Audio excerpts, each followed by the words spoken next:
Hi everyone, Dr. Anita Carroll here, audiologist. I'm going to talk a little bit about hearing and relationships today. So, hearing difficulties can cause problems in work performance and other everyday tasks, but a lot of people fail to realize the impact it has on relationships. It can put a strain on a relationship without you even knowing what the problem is. The root of the problem is a communication problem because someone can't hear well and they can't communicate, and it's difficult to communicate with someone who can't hear well. So that's the root of the problem, but there's an unawareness of the fact that there's a communication problem due to the hearing loss. And many other attributes are put on partners, both with and without the hearing loss, as a result. So decreased hearing doesn't just affect the individual alone. It takes two people to interact, two people to communicate, someone to talk and someone to listen. And so the partner who actually hears well may withdraw from communicating because they're tired of repeating, they're tired of accommodating the hearing loss, as bad as that sounds, but it's something that happens.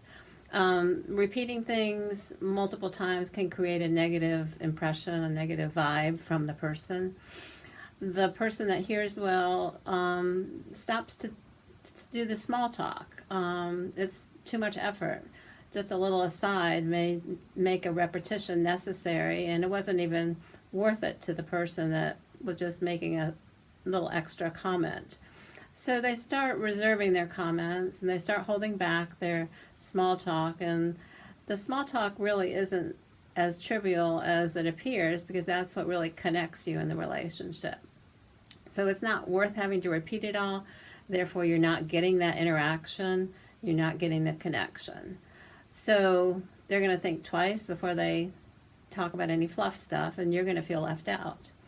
On the other hand, on the other side of the coin, the person that hears well feels left out because they're not able to engage with you without a lot of effort. They're saddened because they can't do the quick little joke or aside and still have you appreciate it. So many partners confess to me that the ones that are hearing well feel lonely, equally so as the ones who do have the hearing loss and feel disengaged because of their hearing loss. So it's an ugly two-way street in a relationship.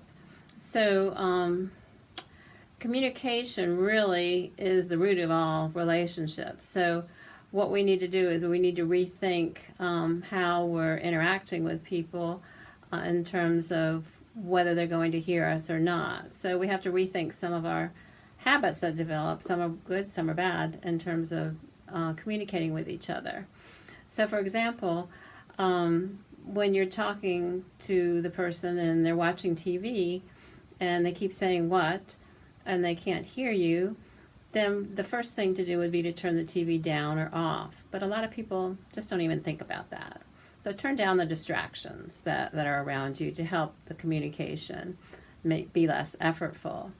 The person that has the hearing loss is really turning the TV up so that they can hear the TV, and then that sends the other person running out of the room because they can't concentrate because the volume is too loud.